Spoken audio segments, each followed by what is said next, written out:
Assalamualaikum warahmatullahi wabarakatuh. Kami dari kelompok 8. Di sini kami akan mempresentasikan makalah kami yang berjudul Merancang Pembelajaran IPA di SD atau MI berbasis lingkungan. Saya Rafa Nabila Syah sebagai pemateri pertama. Di sini saya akan menjelaskan mengenai hakikat rencana pelaksanaan pembelajaran.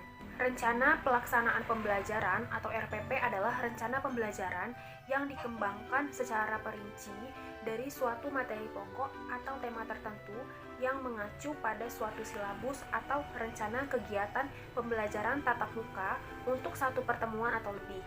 RPP dikembangkan dari silabus untuk mengarahkan pembelajaran peserta didik dalam upaya mencapai kompetensi dasar. Dalam perencanaan pembelajaran terdapat proses memilih, menetapkan, dan mengembangkan pendekatan, metode, dan teknik pembelajaran, bahan ajar, dan memberikan pengalaman belajar yang bermakna, serta mengukur tingkat keberhasilan proses pembelajaran dalam mencapai hasil pembelajaran. Rencana pelaksanaan pembelajaran merupakan rencana yang menggambarkan prosedur dan manajemen pembelajaran untuk mencapai satu atau lebih kompetensi dasar yang ditetapkan, standar isi, dan dijabarkan dalam silabus. RPP tersusun atas SK, KD, alokasi waktu, tujuan pembelajaran, materi ajar, metode pengajaran, langkah-langkah pembelajaran, sumber belajar, dan penilaian.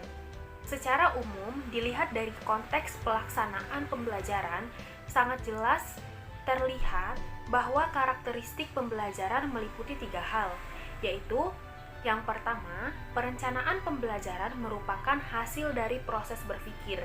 Yang kedua, perencanaan pembelajaran disusun untuk mengubah perilaku siswa sesuai dengan tujuan yang dicapai. Yang ketiga, perencanaan pembelajaran berisi tentang rangkaian kegiatan yang harus dilaksanakan untuk mencapai suatu tujuan. Pembelajaran IPA dapat dialami dalam kehidupan sehari-hari, kapanpun dan dimanapun. Seseorang dapat menjumpai fenomena IPA termasuk dalam lingkungan di mana kita tinggal. Salah satu masalah dalam pembelajaran IPA dewasa ini adalah kurangnya sumber belajar untuk mendukung suatu kegiatan belajar mengajar. Biasanya, sumber belajar selalu dikaitkan dengan alat dan bahan yang harus dibeli di tempat tertentu, sehingga alat dan bahan menjadi bahan sandungan bagi guru untuk menciptakan iklim belajar yang ideal. Akibatnya, peserta didik hanya dijejali dengan hafalan yang membuat mereka jenuh dan tidak tertarik terhadap mata pelajaran IPA. Sebenarnya, menugaskan peserta didik untuk membawa benda-benda tertentu dapat berupa barang bekas ke sekolah. Selain itu, lingkungan juga dapat digunakan dalam kegiatan belajar mengajar.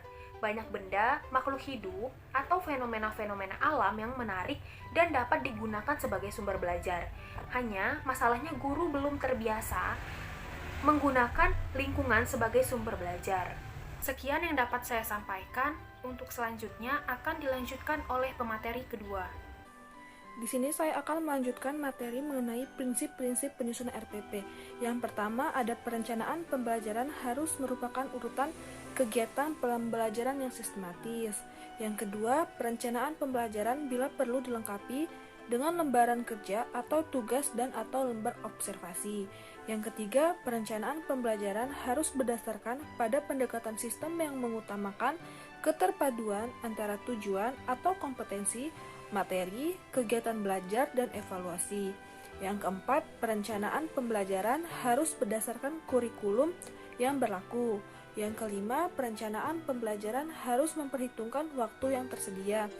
Yang keenam, perencanaan pembelajaran harus bersifat fleksibel.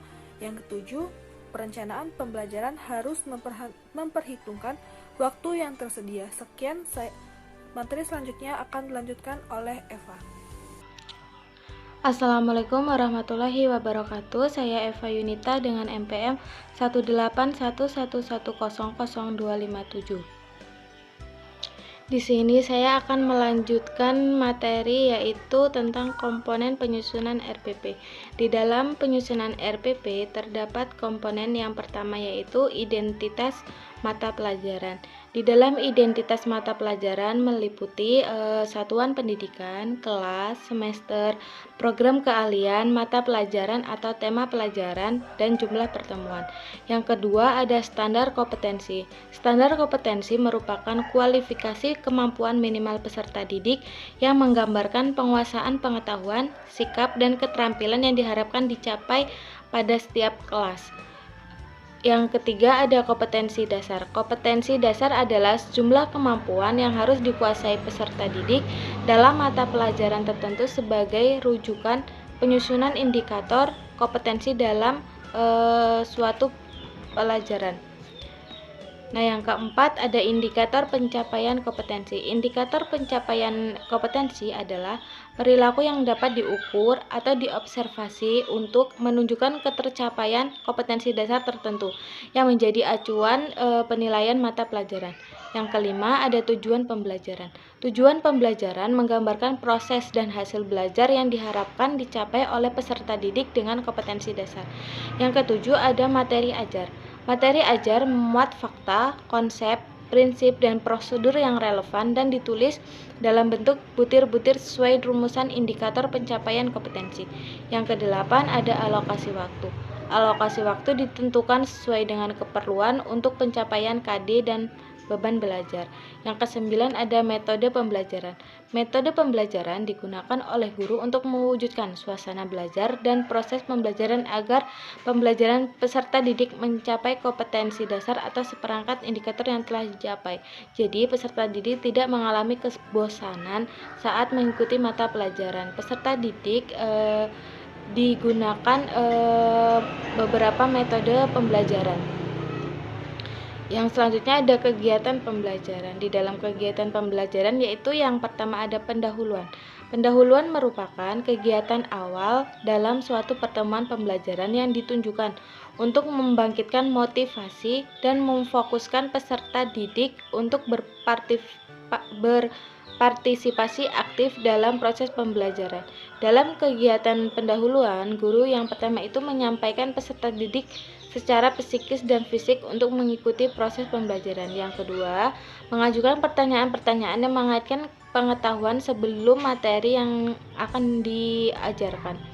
Yang ketiga, menjelaskan tujuan pembelajaran, kompetensi dasar yang akan dicapai. Yang terakhir yaitu menyampaikan cakupan materi dan penjelasan uraian kegiatan sesuai silabus. Yang kedua ada inti. Kegiatan inti merupakan proses pembelajaran yang mencapai KD.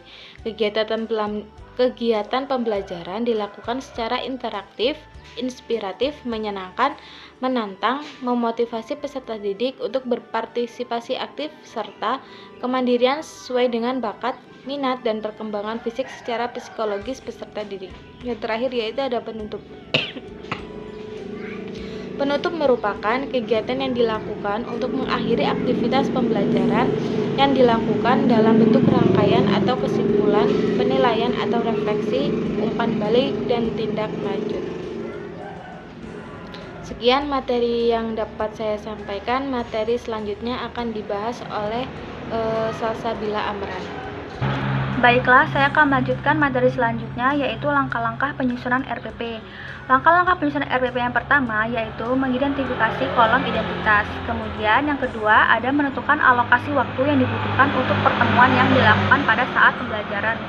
Kemudian yang ketiga menentukan SK, KD, dan indikator dalam pembelajaran.